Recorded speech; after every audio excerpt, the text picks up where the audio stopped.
arrogance and defensiveness, I think, two of the biggest obstacles to executive presence as well. And that is also tied up with the ego. I mean, they're both defense, because arrogance is a defense as much as justifying or, defending your position. That's where the ego will take you, and it completely crushes executive presence. Please don't think that this is something that you're kind of just born with. There's plenty of examples, and I'm sure you also know people, but you can shift and change how you show up. We're going to give you a load of tools today to follow up on our first episode, and today is going to be a really practical application, and absolutely pick the ones that are going to work for you. We often compare our internal experience to what we see in other people's external appearance, and they are not comparable. It's like, trying to compare a dog and a bag of oranges. It's just not the same. That is an analogy!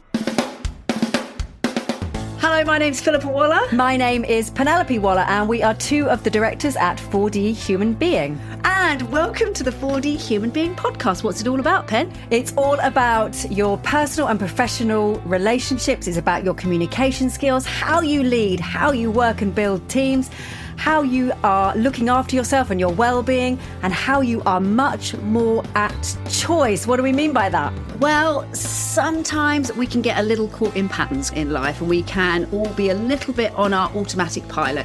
So 4D Human Being is all about helping us get back to choice and being a four-dimensional human being. And your fourth dimension, of course, is intention. So whether it's about your impact, your leadership style, your team dynamics, whether it's about your well-being, whether it's about your communication or your presentation skills, anything that involves human beings interacting with other human beings, 4D Human Being are here to help. we're going to take a deep dive and look at some tools, insights, theories that are going to help you go from a 3D human doing to a 4D human being, so that you can happen to the world rather than the world simply happening to you.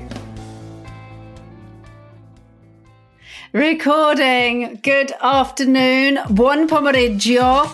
E grazie mille. How are you, Philly? Very good, actually. Yes, I know we should join the complaining about the weather, and there are many reasons, but I'm enjoying it.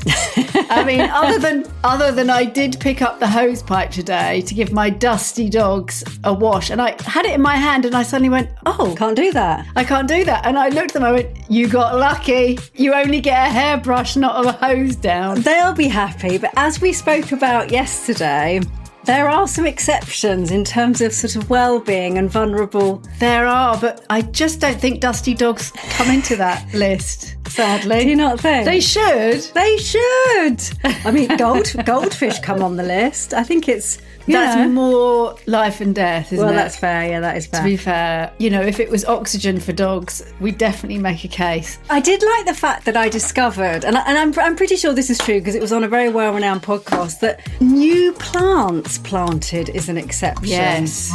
Which I quite like that. Well, and I nearly did plant new plants, and my dear gardening partner, I say partner, I am less of an active partner in that.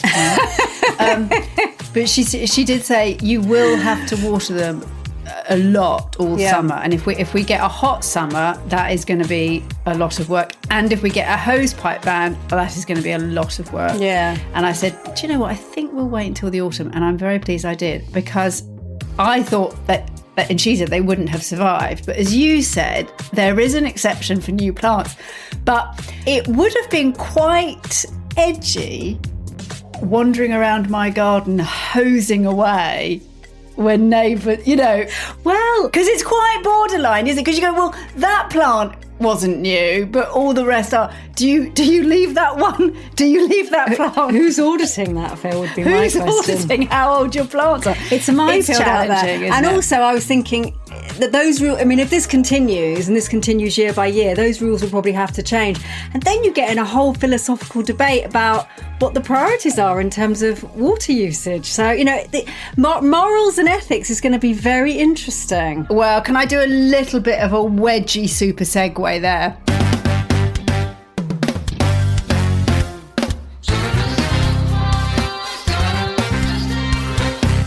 in terms of priorities, that we are all different, all unique, and as much as you might have different priorities in terms of water usage, you will have different priorities in terms of executive presence. Woo-hoo! So we're going to give you a load of tools today to follow up on our first episode, and today is going to be a really practical application. And absolutely pick the ones that, if they were your hosepipe list, are the most important to you. So 100%. It's all about what's going to work for you. Yeah, and I would say on that, Phil, that absolutely similar to water usage, just to play out the super segue analogy. Yeah. We will all have different priorities. We'll all have things that are more important to us. And I would re-emphasize that as per water, this is relevant for all of us. And it's really interesting because I had a conversation with a client this morning talking about brand new graduates stepping into the office and the workplace for the very first time in a couple of weeks.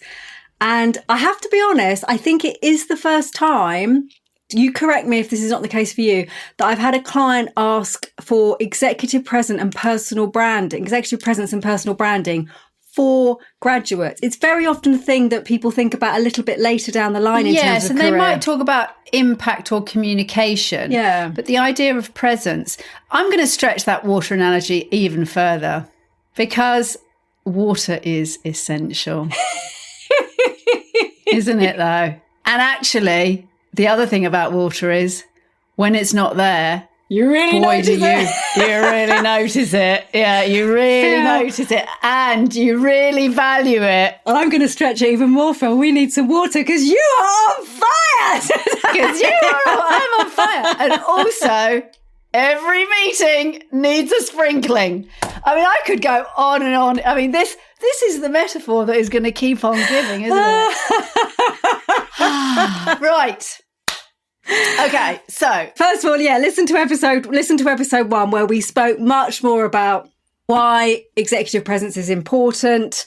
And also we spoke particularly about those sort of internal blockers to executive presence, the kind of intangibles that you may not realise are there that are stopping people from looking at you in a way that feels like, they could step up to the next level.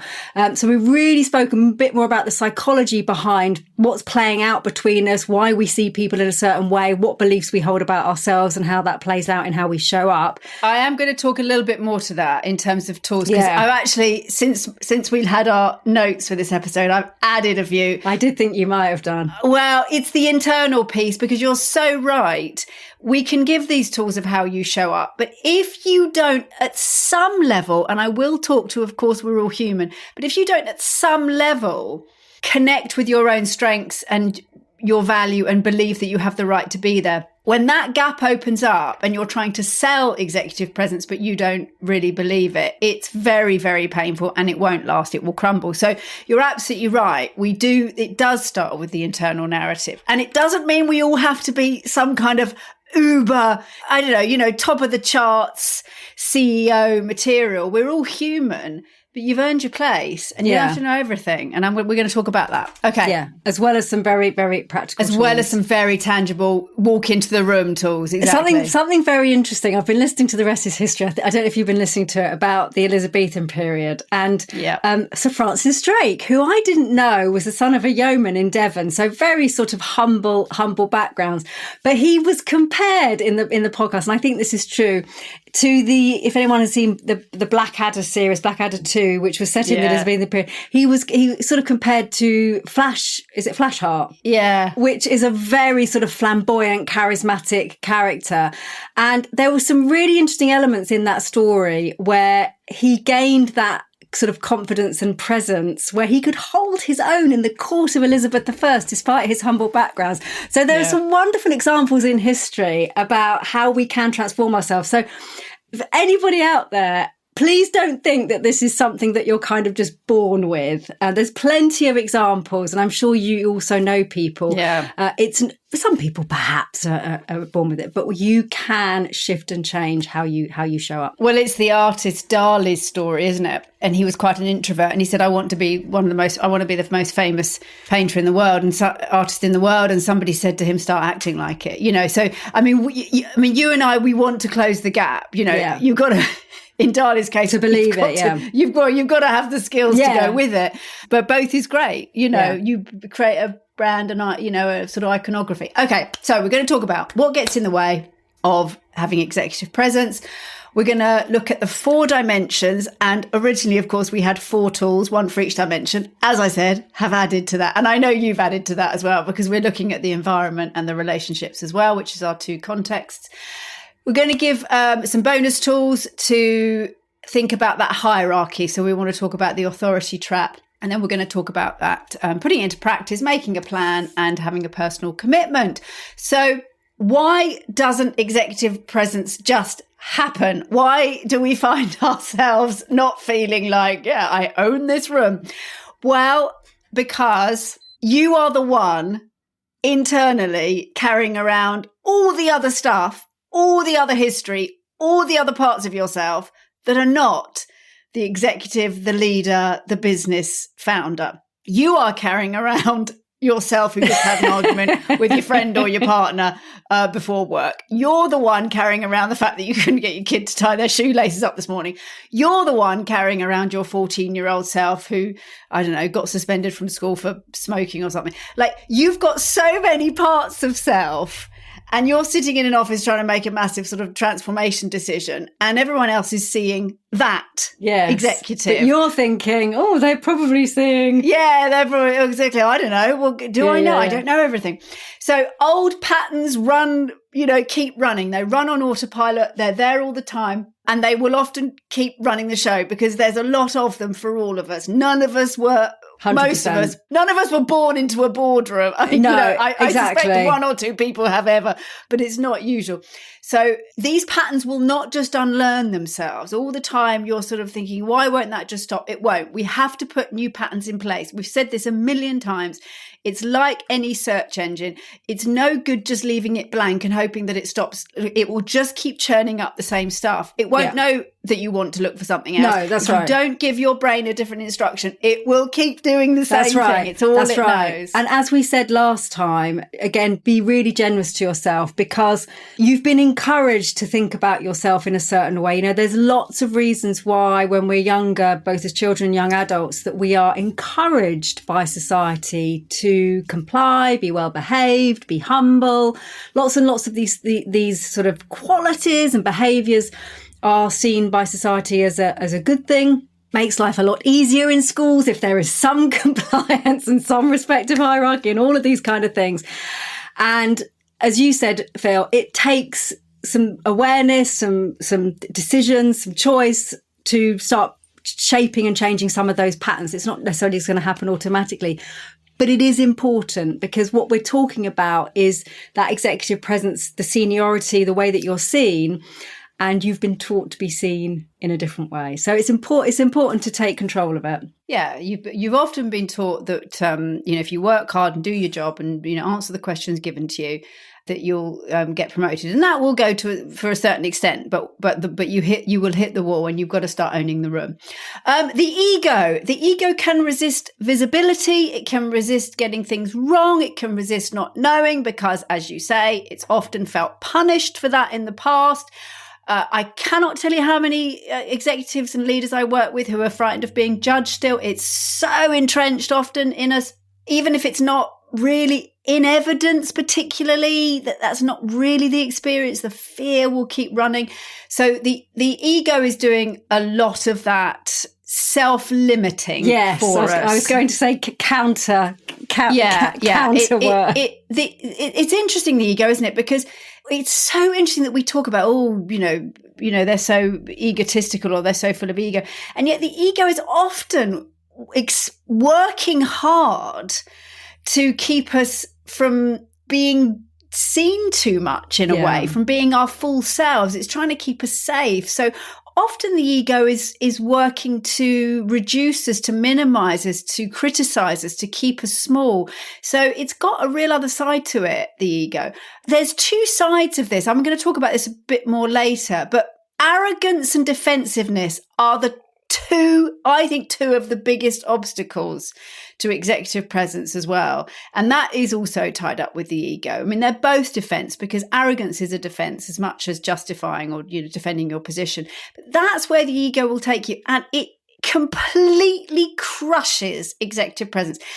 I cannot tell you how many times you and I have seen interviews or people in kind of panels, or I've just watched a piece of learning recently. They were actually medical professionals, nutritionist professionals, and they got asked a couple of questions by the audience which were tricky for them. And one of them was arrogant and one of them was defensive. And I was like, it's sort of done. And I like the content and I took it away, but the credibility was sort of over. So we have to watch the ego, because if you let it drive things and you think it's going to help you because it's going to keep you big, it's actually doing the complete opposite. So we'll talk a bit more about that. It's complicated. I would highlight particularly defensiveness in that, because I think, tell me if you think this is unfair, Phil, but I think some systems can just slightly reward a bit more arrogance as an alternative, if you like, to executive presence, whereas defensiveness, I think, is very, very tricky in terms of holding your own and your status. I agree. But it feels kinder. It feels like, well, I'm being the nice one in the room. Yeah, I think I agree. Although with arrogance, and we all know some world leaders like it, you can't see it from within. But a big percentage of your audience are watching you knowing that you're vulnerable when you're being arrogant. But you can't see it. Yeah. So it's a really sneaky one. Yeah. Okay. Hierarchy. And this ties in with your comments earlier on patterns.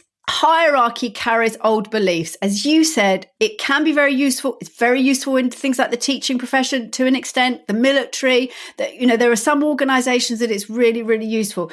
So it carries these old beliefs that kind of self-promotion or standing your ground is somehow defying authority or rude or dangerous, or, any of those of us who see a police car coming up behind us and feel our heart rate go, like, that's the old hierarchy patterns. But again, we need to level the playing field, and that's going to be one of our bonus tools around adult to adult, rather than that kind of hierarchical trap, because we have to let that go at some point. Yeah. And do you know something that I've really been thinking about since our last conversation on this, that is linked to that hierarchy piece, is that when we are in school, we are not necessarily taught to make things easy for the teacher. So if we're asked to answer a question or whatever it might be, our first thought is, I'm going to say sort of as much as I know. I want to get as many points as I can. And I'm going to try and be right and make sure that I've read the book, whatever it might be. We don't think, I'm going to make it easy for Mr. Jones to understand what my messaging is. And I think very often we are assuming that the directions is the sort of instructions are coming from the teacher or the more senior person. And I hear it time and time again in the corporate world that junior people don't necessarily always feel that it's their responsibility to make it easy for the senior person. They feel it's more their responsibility to inform them as much as they can in terms of what much as they know. And it's not that it's not their role to keep their senior people informed.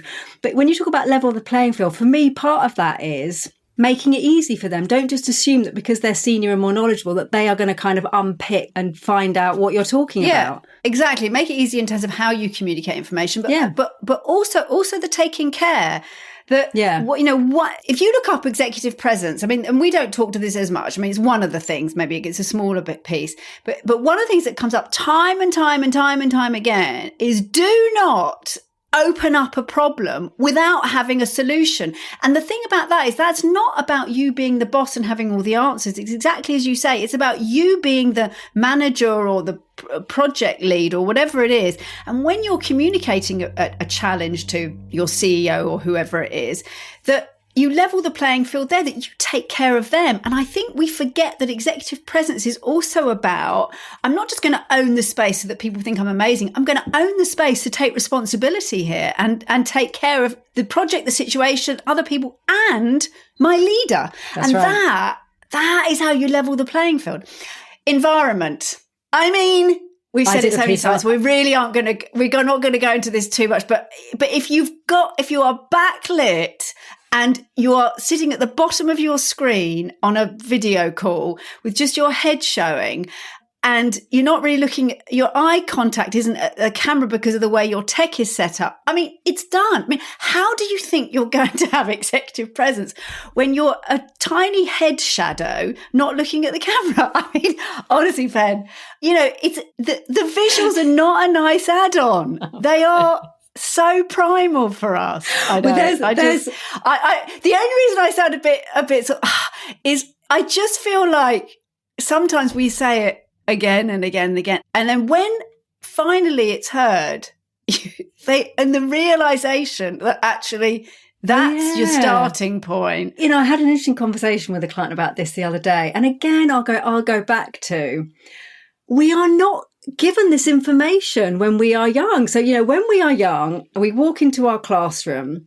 I mean, slightly different university, although I think patterns remain. We have an allocated seat on a desk that is often lower than the teacher. I mean, the thought of sitting at a different desk, you just wouldn't. You can't imagine what disruption would ensue. And so, I actually get asked, what do you think is a good, where's a good place to sit at the board table or at the meeting table? Like, hey, because we don't think about these things environmentally. So, I'll often talk about the fact that if there's a table in between you, that's not always great in terms of what the dynamic is, or, a simple thing like just slightly touching your chair beforehand, you take ownership of that. These tiny kind of environmental tricks that we don't get taught. In fact, we get taught the opposite. We get taught sort of comply to whatever the environment is that you're presented with.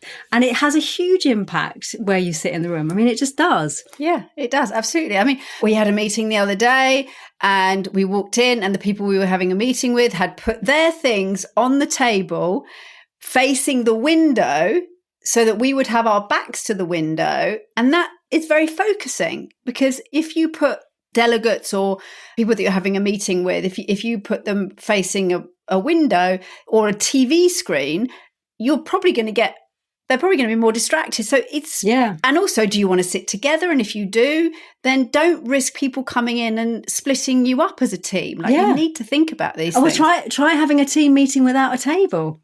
I mean, people are not going to have their laptops in front of them. So. Yeah.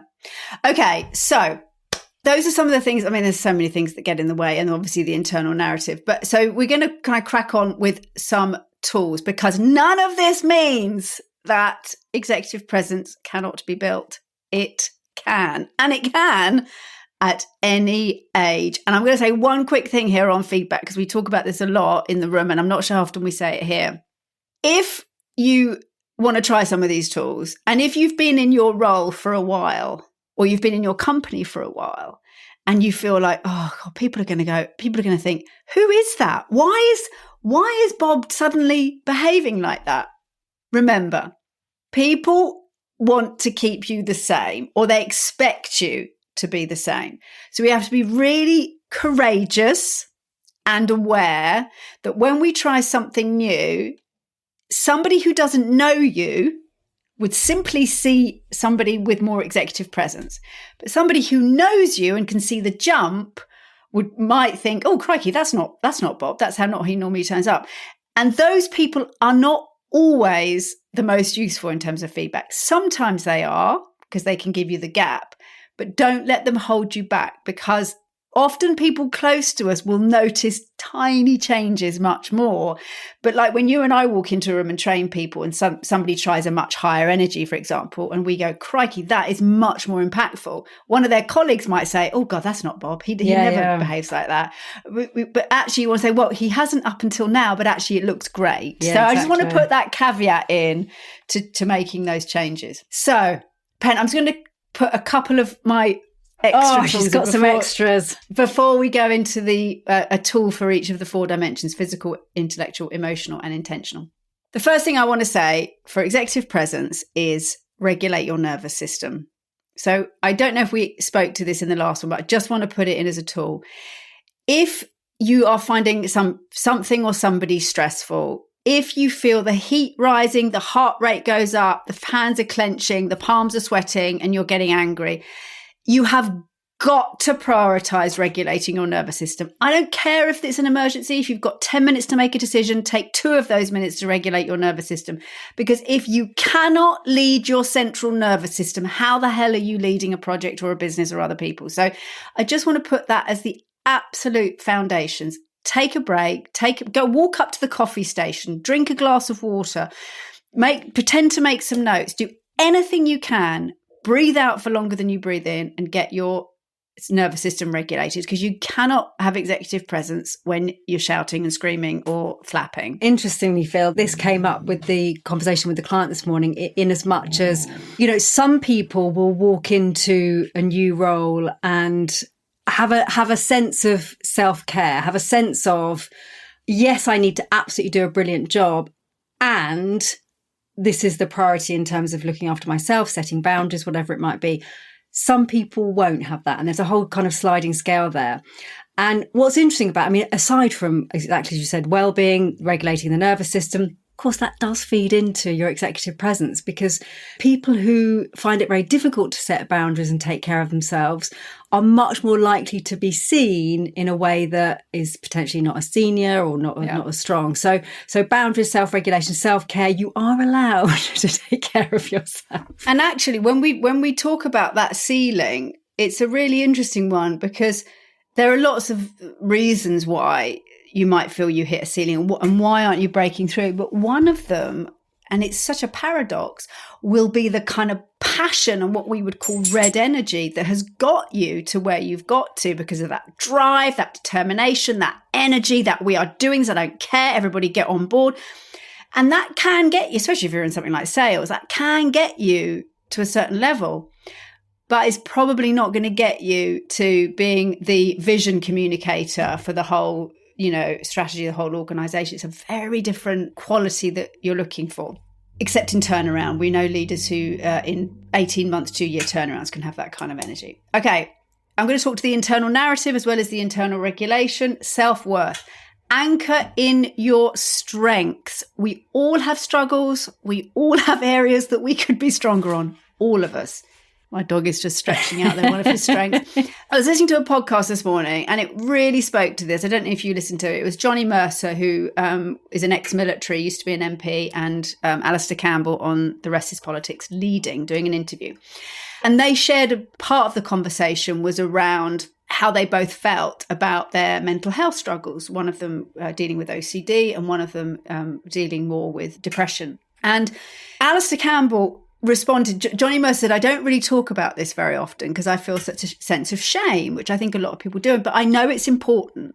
But he said, I still feel, like sort of other people don't deal with this. Other people, seem to be on top of things. But I know that's not true. And I know it's important to communicate it. And Alistair Campbell said, it's really interesting. He said, because I've got to a place where I feel really proud that I get through this. I've managed it. I've dealt with it. I've been honest about it. And I'm really proud of myself.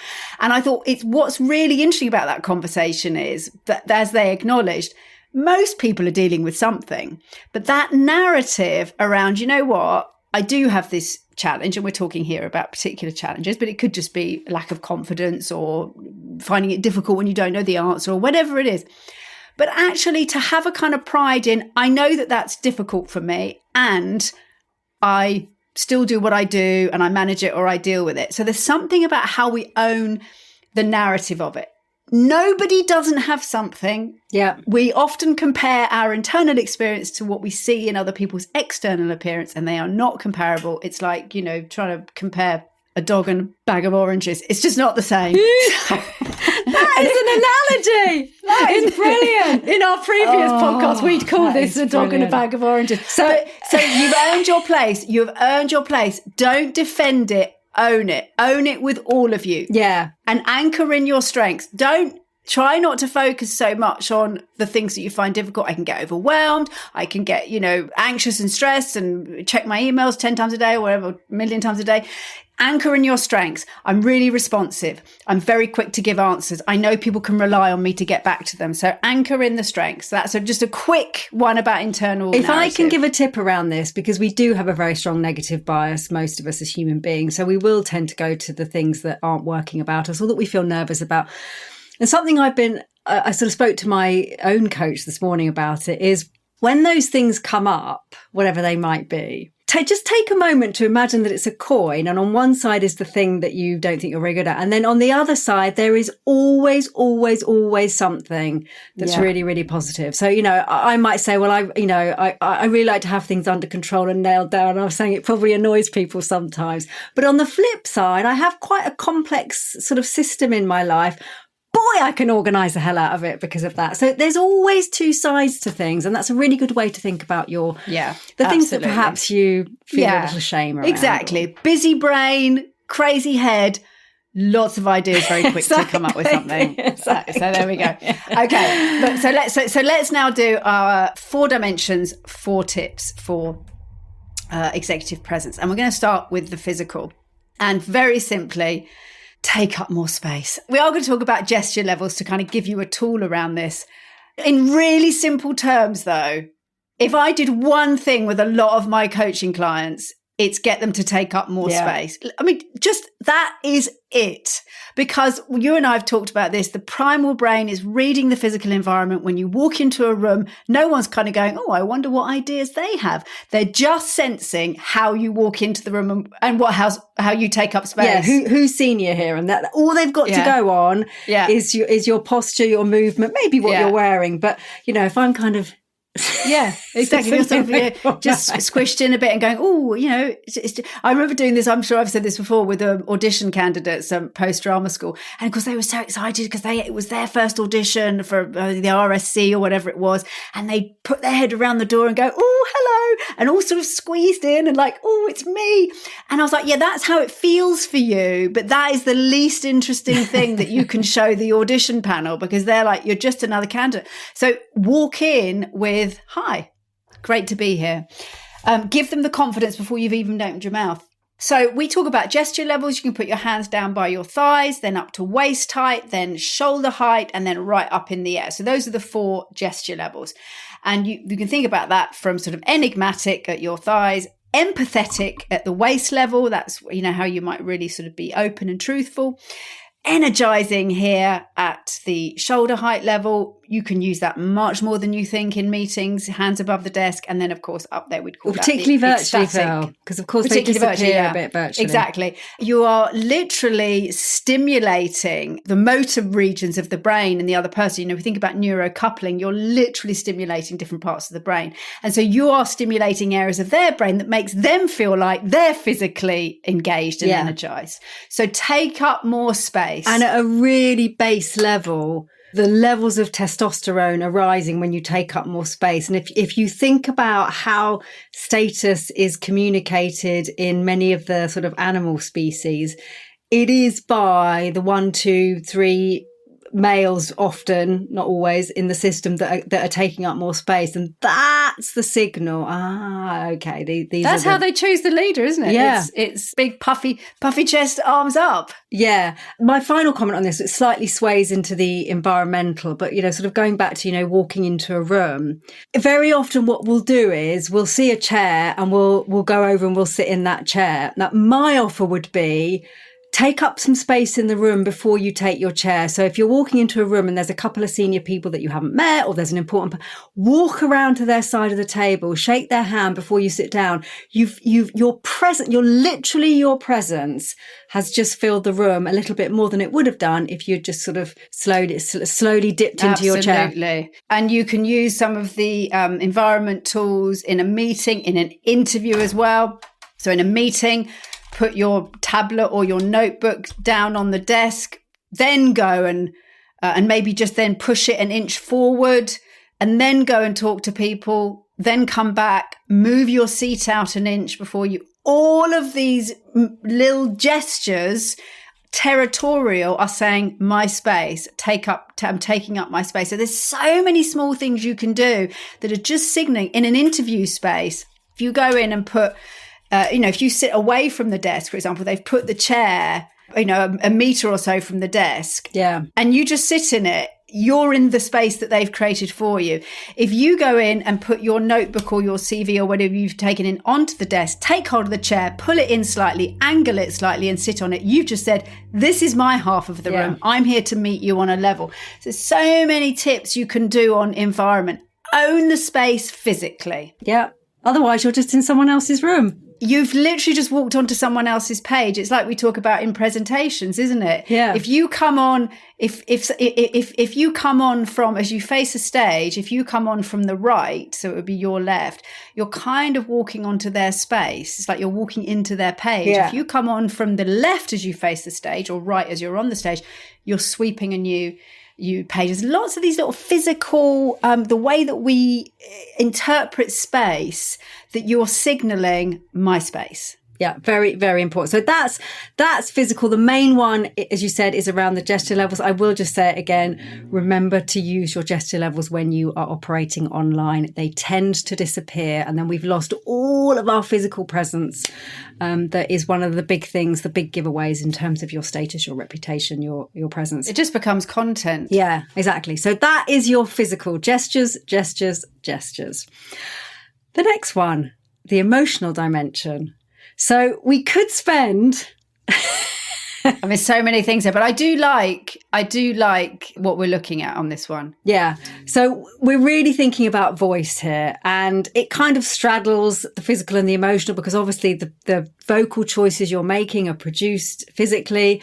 Boy, the impact of the voice hits you really emotionally. I just don't think it's understood. I just think people on both sides of it, leaders and, thought leaders, as much as people who are, let's say, voting for politicians or liking bosses or whatever it is, or wanting to work with people, I think on both sides, neither side really consciously often puts their reason for liking somebody or their reason for being successful or not successful down to the voice.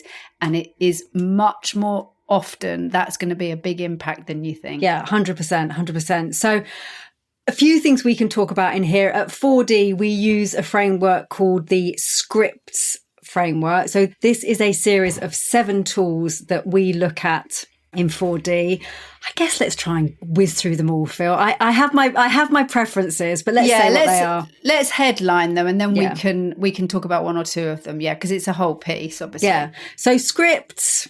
We love an acronym, especially one from the theatre world. So the S is for strength. This is volume and power and projection, clarity, articulation and precision. Range, this is your pitch, the range up and down of your voice. Inflection, this is one of my favourite ones. So this is emphasis and energy in your voice. Pause, another firm favourite, particularly in the world of executive probably presence. The top one in this one, yeah. Yes, I love what you put here, Phil, strategic silence. And we might come back to that because there's a very good reason why we sometimes don't allow that strategic silence. Tone is the emotional quality of your voice. I could be speaking to you like this, or I could be speaking to you like this, so that's a tone. Yes, I think it's quite different if you say, I'd like to talk about next year's strategy. Exactly. Tone has a real impact. Impact. Totally, right, I want to talk about next year's strategy. Yeah, totally changes the impact and interpretation of a message. And speed, this is another big one in the world of executive presence. Pace. Very often, too quickly will reduce your executive presence. Obviously, too slowly is not great. Yeah. But lots of us speak very quickly for a number of reasons, and we can particularly do that when we get nervous or when we've got a lot of content to get through. It's not usually helpful unless you're using it in a really energizing or comedic way. It's often not useful around executive presence speed. Yeah, the speed can be saying, I don't want to waste too much of your time. Yeah, exactly. When we slow it down, we're saying, I'll take as much time as I need. 100%. So let's look at a couple of these, Pen. I would like to talk about pitch. Pitch is one I think we don't often think about. We just think, well, that's my voice. Having had a drama school training and having an identical twin sister, I know that it's not, because I know that we can change our voices. So you want more flexibility, really, and most of us probably want more flexibility. So when we have a lower range, that can feel very solid. We have to be careful around being monotonous. If it's low and it's the same pitch all the time, then it's we can fall asleep. But a lower voice is going to feel more solid, more anchored. And a higher voice is going to feel more sort of exciting and, adventurous, and, something's going to happen. And we want all of those. So we pay much more money to our sopranos and tenors in opera and singing, because they really they carry the emotion. They carry the emotion. It's the drama, the trauma, the tragedy, or the love and the excitement of, of new love or whatever it is. What we have to be really careful of, particularly I speak as a female, is being stuck in one range. So being stuck in a higher pitch, it's going to be really great, and there's no anchor to that voice. It's all kind of top level. It's not really connected, but honestly, it's going to be really great. And it goes small. It goes a bit Minnie Mouse. Yeah. And also, it's just not heard. It's not processed in the brain in the same way. So it feels really weird for people. I know.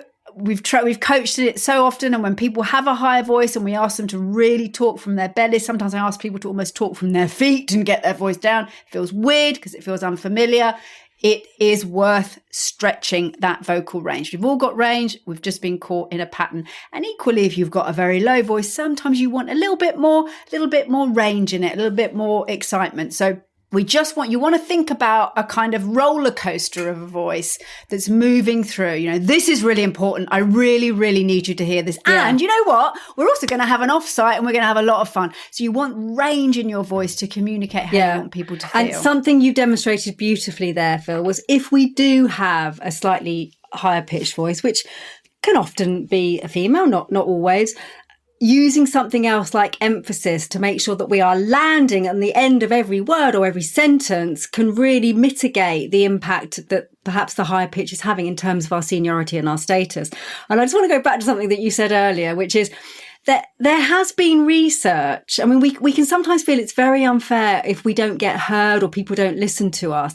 And there has been research that higher pitched voices are processed in a different part of the brain, in the musical part of the brain. And it starts to be processed as background noise, which is how we process music. We listen to it to relax. We don't have to think linguistically what we're listening to. It's in the background.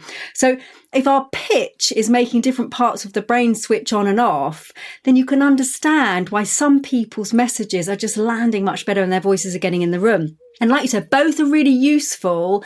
It's just if we are in one zone or the other, we might need to either temper the pitch and or use some different tools so that we're grounding the voice or giving some more excitement in those lower ranges. It's just really useful to be aware more than anything. Exactly.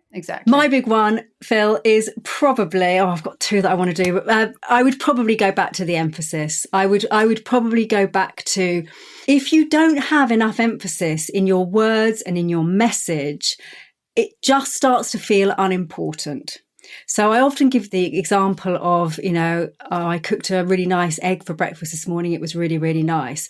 I cooked a really nice egg this morning. It was absolutely lovely. So I'm pushing the voice out, which can make a banal message sound like, oh my God, I better listen to this. Yeah. Or it's, I cooked a really, and I'm thinking, oh, right, you don't usually cook eggs. Or I cooked a really nice egg. Yeah. And then you're saying, oh, right, it was an egg this morning. It's not usually an egg. So you're communicating a lot with your emphasis, and you're really, we often say this in communication, make it easy for your audience. Demonstrate to them the bits that they should be listening to. None of us can listen to 100% of a message or a presentation. Make it easy. And demonstrate the importance of it. If you've got no emphasis in your voice, then it's very hard to come across as important. So that would be one of my big ones. So I'm just going to mention the pause again. It feels weird. It feels like time passes longer for you than for other people. It just does. So you've got to be very courageous with the pause. So, before you speak, after you've said something important, we are going to be hitting, 20%. Stop talking, because it might feel like tumbleweed to you, but it's it's time for everybody to really know that you mean it, understand how important it is, and to digest what you've said, or else it just becomes more words, more words, more words. And that slightly ties in with brevity. Less is more for executive presence. You've probably often been brought up through a career with lots of information being rewarded, and the more data, and talking quickly so you can give as much information as you can. When you know, for executive presence, less is definitely more. You want to come across as, I've done all the thinking, I've listened to all the answers, here's what I think. Nice and simple. Well, my daughter is going through GCSE pass exam papers for her English language GCSE, which she's sitting in November. And of course, in some ways, you sort of do get more points the more you write down. So you're sort of encouraged, you get all these extra sheets at the back of the exam paper, and you sort of think, well, I've got nothing to lose. Yes, I should fill them. But of course, it can be the worst thing you can do. More room for mistakes. It's true though, isn't it? It's the same with talking. Yeah. And I'm going to add one more bit on that, which is try to cut jargon. Jargon, I think, can often, other than obviously the acronyms, maybe you always use it in your company that are just shortcuts.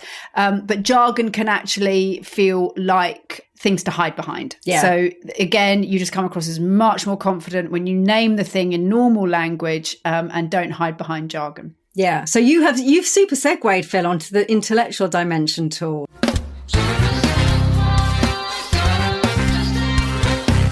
Yeah, I'm going to give this to you because this is one of your favourite tools, isn't it? I love it. So this is really about conciseness, but it does a lot more than conciseness. So this is the 3 things tool. So it's a structure, and it's about verbalizing your structure, your language to the other person, to do a number of things, to frame what you're saying, to make it easy for them to understand and interpret your message. What it also does is it makes you look super, super confident and in control. And the way the 3 things tool works is whether you've been asked a question or whether you are giving some information to somebody, if you start your sentence with, there are 3 things I want to tell you about gardening. Number 1, boy, it's been a hot year for gardening. We need to choose our plants. Number 2, watch out for the hosepipe bans, and, can you recycle your water in the house? And number 3, you really want to choose the right plants for the sunny and the shady locations in your garden. Now, I have walked you through those 3 things. So you'll know you're getting the 3 things. You'll know how long I'm going to be speaking for, and it's much more likely that you'll remember them. The other thing is that as far as you're concerned, I am an expert on gardening, and I have given you the most important 3 things to think about. Now, of course, that's not true. But the way that I've used that structure makes it appear much more sort of solid, important and credible. So it's a really, really brilliant tool for sort of slightly tricking the audience into thinking that you are very in control, very confident, and know quite a lot about this subject. It's also really good for yourself as well. It can calm the nervous system because your brain is then just trying to find 3 things rather than jumping all over the place. So it does loads. I think this is incredibly useful for Q&As when people ask you open questions. And what should we be expecting from you as our new, CIO? Right, well, there are 3 things you can expect from me this year. Great, done. It's great for summarising. So you've just had a meeting, all your leaders have fed in, they've given, all of their updates, and you summarise. Okay, there are 3 things that I can really hear are the priority here. So you can use that in so many ways. Or there are 3 things, as your new CEO, there are 3 things I want you to know about me. You can just use it and once you know this tool, you just hear it everywhere. And even though you know it and we know it and we use it a lot and we coach it a lot, it still works. Even when you know it and you hear somebody saying, I've just heard people talking about, working in the whatever, globally and the UN or trying to do peace negotiations, whatever it is.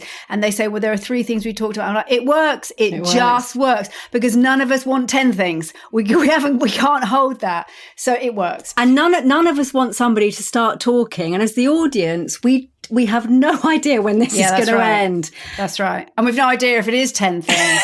No, and that is like, And for some reason, it just does an enormous amount for your status. It really, really does. Yeah. It's like chapters in a book, to look at the chapter list before you read the book. You're right. Okay, I know what Yeah. I know what this is about and I know what I want to focus on here. You just give people a much easier time. You look so confident, so together, so organized, and able to distill. And it's that systems thinking. It makes you look like you can distill complex thoughts and ideas into much more simple communication. Well, it's definitive as well, isn't it, Phil? Because I think often one of the things that can reduce executive presence is by kind of slightly hedging your bets, if you like, with the information that you're giving. Yeah, so that's right. It could be something like, I think, could start a sentence. So I'm not saying this is definitive or fact, but I think it's kind of protecting me a little bit. What the three things tends to do is make it definitive and fact. Yeah. Rather than, well, I think maybe. And that kind of definitive approach to our language can really raise that executive presence. Exactly.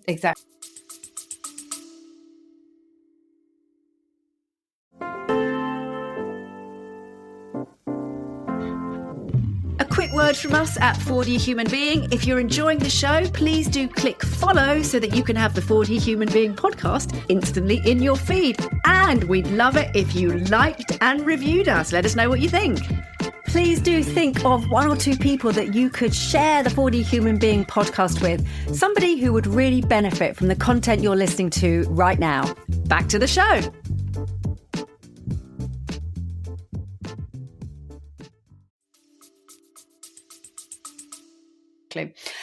Okay, so number 4 is the intentional, and very simply, I'm going to use the ego grid here, is to really notice whether you've gone into what we call the unhealthy ego, which is either victim or reactive, and that can be defensive or attack.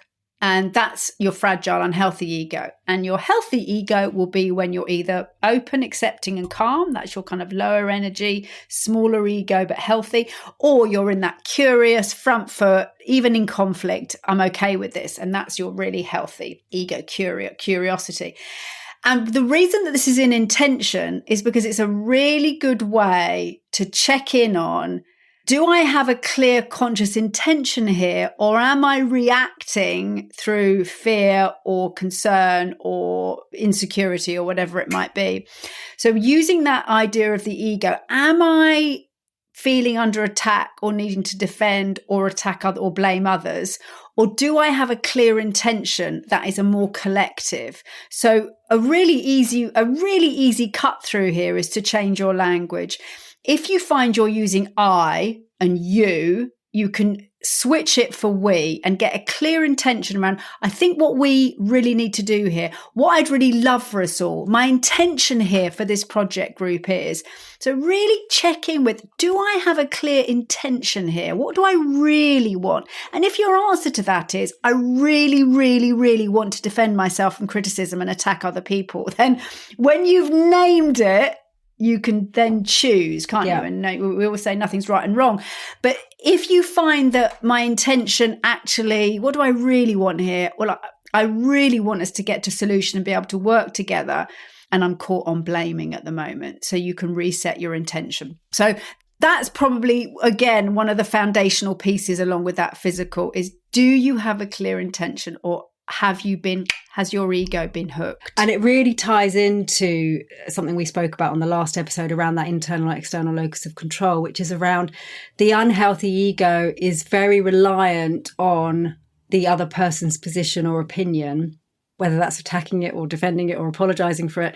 Whereas the healthy ego, regardless of what other people's opinions are, which are all very, very interesting, and I'll take it on board, but it's solid in itself and its own choices that it's made. So it doesn't need to be sort of arrogant or defensive, or it doesn't need to apologize. And also, this is just such a great way to cut through and have executive presence in, let's say, times where that really compares to other people who are not in that space. So if you've got a meeting going on, even if you're not the most senior in the room and people are sort of arguing or blaming, or, well, you didn't do this and you didn't do that, and you cut through and name it and say, I can really see how much this is impacting people and how much people are caring about this and how challenging some of these situations have been.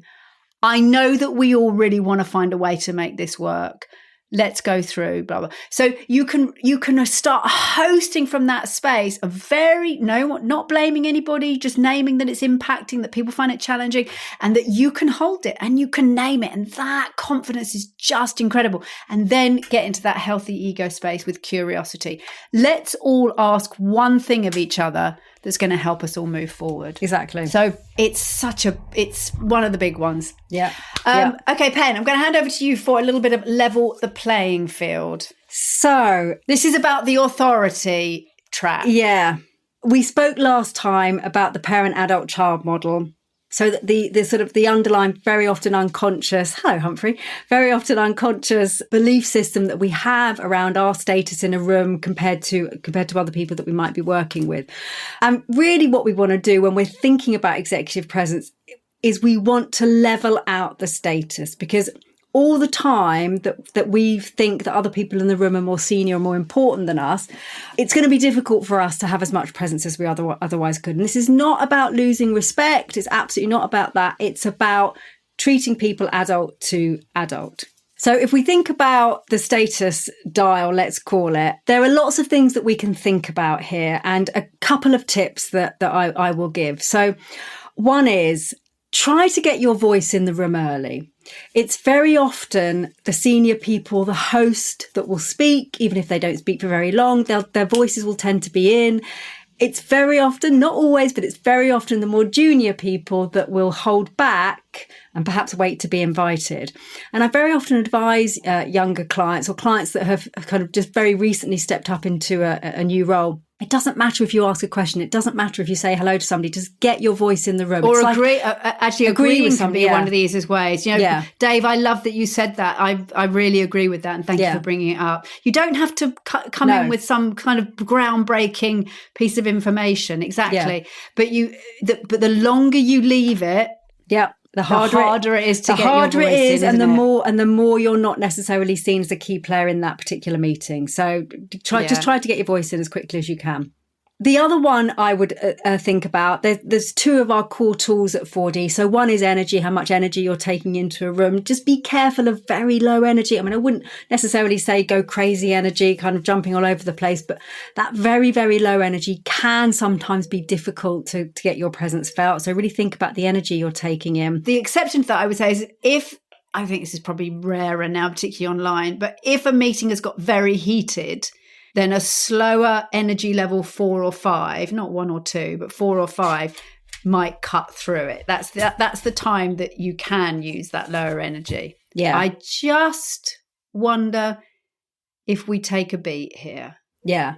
And let's pause. Exactly. But make sure it's high enough to get heard in the space. And then the other one that we talk about quite a lot with status leveling is the attitude, the intention that you said, the word in the head that you're taking into a space. Now, again, this is not the true for everybody, but for some of us who are, maybe when we were more junior in our roles, or there's very senior people that we haven't met, or we will very often take an intention of, I hope I do a good job. I hope they think I'm all right. I hope I get it right. All of these kind of things. And all of those kind of intentions will encourage us, consciously or subconsciously, to communicate, behave, and relate with other people in a certain way. There are some words that can be more useful to take into a space. So yes, we might be nervous about our presentation. Yes, we might be nervous about an interview and what people are going to think about us. It's probably more useful to go in with a word such as, I'm going to be friendly. I'm going to be warm. I'm going to try to get to know them a bit better. Like anything that's in that kind of friendly, warm area is very often a quick status leveler versus either up the top of I'm going to be very direct and very clear about what they need to know, or slightly under status wise, I hope they think I'm okay. I wonder if I'll do a good job. So try and stay in that friendly space. You're much more likely to meet adult to adult in that space. Absolutely. It's again, the friendly one's a game changer. It's that's a really good word to use when you're a little bit more junior, where that kind of hosting feels more challenging, but friendly. Actually, you can be friendly to anybody. Exactly. Okay, so you want to choose one of those tools. So we've looked at the physical in terms of taking up more space. We've looked at the emotional in terms of scripts, your vocal tone, and all the dynamics of your voice. Also brevity, clarity. We've looked at the intellect, the 3 things tool, that nice sort of clear, crisp, concise, which also looks very confident. And then finally, that intention. Is your ego running the show, or do you have a clear intention? We've sprinkled this with other tools around how you're using the space, the table, walking around the room, taking up the space in the actual room itself, leveling the playing field in terms of the authority. And I'm going to add to that you don't have to be something that you're not. But you do have to own where you are. Yeah. And I want to go back to that defensive or arrogance. And both those dynamics are not quite comfortable with what is actually the truth. The arrogance is trying to puff it up, and the defensiveness is trying to sort of keep other people out, or barricade it or protect it, who you are. You don't need either of them. You simply need to be in your own truth. This is what I do know. This is what I've got. There's plenty that I don't know. And I can be curious about that and open and take up that space and ask those questions. And from there, you're much more stable and strong. We're only really vulnerable when we have sort of puffed ourselves up to be something else. And then people can see that we're not that. And then now we're vulnerable. Whereas if you say, actually, this is not my area of expertise, there's one thing I'd really love to know. Who's got the answer?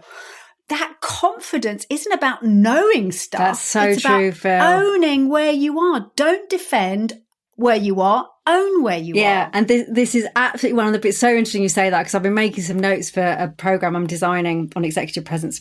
And one of the pieces I'm going to do is exactly that, which is, if somebody says to you, can you tell me a bit about yourself, or what are you doing at the moment, or anything like that? Can you kind of timeline it so that you're saying, well, this is who I am, this is what I do. And do you know, there's a couple of things I've really love and I'm really interested in, will do so much in terms of your status, your presence, and the impact that you have. The other thing I would just want to say on this is, please, please, please don't think that virtual meetings don't count. You know, please don't think it's either too hard or I'm just in a little box in the corner. It doesn't matter. But when I how can I have executive presence because we're not really present with each other? Yeah. And I'll wait until that meeting when I'm going to see that executive face to face. No. You do have to work harder online. It is so important, particularly because we spend so much time online. So yes, you're going to have to work harder to get that presence. It is possible. And please don't limit this topic, if you like, to when you're in the room, like every day. Yeah. Well, I said to you the other day, you know, I heard somebody saying more about politicians and anybody running for office, that it was American sort of pundits talking about this, that as they kind of, they're in the sort of primaries and their candidates are coming up for the midterms. And the idea now that somebody can really run and, you know, really lead out front without being an excellent communicator is over. And you've got to be standout. And so, you know, what we're talking to is really worth your attention, because yes, of course, gain the knowledge and read the books. Ultimately, we are in the age of the communicator, and online, on camera, on TikTok, Instagram, wherever it is, you've got to cut through now. You know, this is what it is now to be a leader. It's not just sitting in a room having the knowledge and handing out dictates, you know, not all, you know, certainly not in perhaps a kind of modern Western society. So we do need to be great communicators. So have a think about some of the tools that we've just recapped just at the end of this episode. Notice one moment a day where you have a choice of how you can dial up your executive presence physically, emotionally, intellectually, intentionally. Use your 3 words at least once a day in an email or in a meeting. Pick one of those scripts, vocal habits. Just choose one. Which one do you know would make the biggest impact for you? And the easiest thing you can do right from the moment you get up in the morning is change a gesture level. Yes. Dial up a gesture level. When you get online, if you do nothing else, don't let your arms disappear in the next meeting. In fact, you got to ask yourself this question. If people couldn't hear me, would they still want to be engaged? Yes. Would they still be stimulated to look at me because I'm moving? I've got movement going on. Yeah. Get some feedback from a colleague, particularly one who maybe thinks, oh, something happened there, you changed. Get some feedback from them on your impact. And yeah, choose one dimension that you're just going to keep on shifting and keep working on. Presence doesn't build itself. Patterns will keep playing out. You can really change this. And this in itself, executive presence, if you put even a little bit of focus on this, it's like not a betting person, Pen, but this is true. like, this is true, but this is a bit like putting a really small amount of money on a startup or a kind of, a sort of, what I wouldn't call it, like long odds. I don't know what you'd call it when it's not going to, it's not going to pay off necessarily, but actually the win is going to be huge. So you can put quite a little bit on this bet and you're going to get a huge amount out, probably more than you know, and probably more than the part of you who believes if you just keep working and gaining knowledge, you'll keep getting promoted. Actually, this is where to put your focus when you start hitting that ceiling. Yeah. Have a play. So like Philippa said, try one thing in every meeting, do yourself a little score chart. What worked? What was the impact? Exactly. Did I get heard more? So if you haven't already, listen to episode 1. There are 2 episodes in this series on executive presence. It's a hot topic at the moment. It really is. And will continue to be. I have no doubt about that.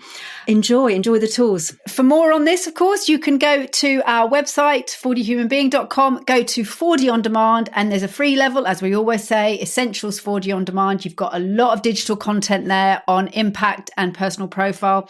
And you can then also, for not very much money, you can buy the full series and just gain an absolute wealth of tools on impact, personal profile. You've got all of the vocal piece in that impact series as well. So it's all there for you on our website. We wish you well. Go try it out. Dial up your executive presence and enjoy the results. Take care. Bye. Thank you so much for listening to this episode of the 4D Human Being podcast. We hope you enjoyed the show. Do take on board some of the insights, tools and tips, because every time that you try something new to get back to choice, you are making a vote for the you that you want to become. And I love that phrase, Pen. I do too. And please do share this episode with somebody that you know would really benefit from the lessons and learnings we've been chatting about today. And of course, if you're interested in more from 4D Human Being, do get in touch. We run workshops, trainings, online, in person, conference events and keynotes. We've got the 4D On Demand platform for your whole organisation. And we do have a free Essentials membership where anybody can sign up for absolutely free to access some of our insights, tools and tips. So do get in touch with us if you'd like to hear more. We cannot wait to hear from you and to carry on the conversation.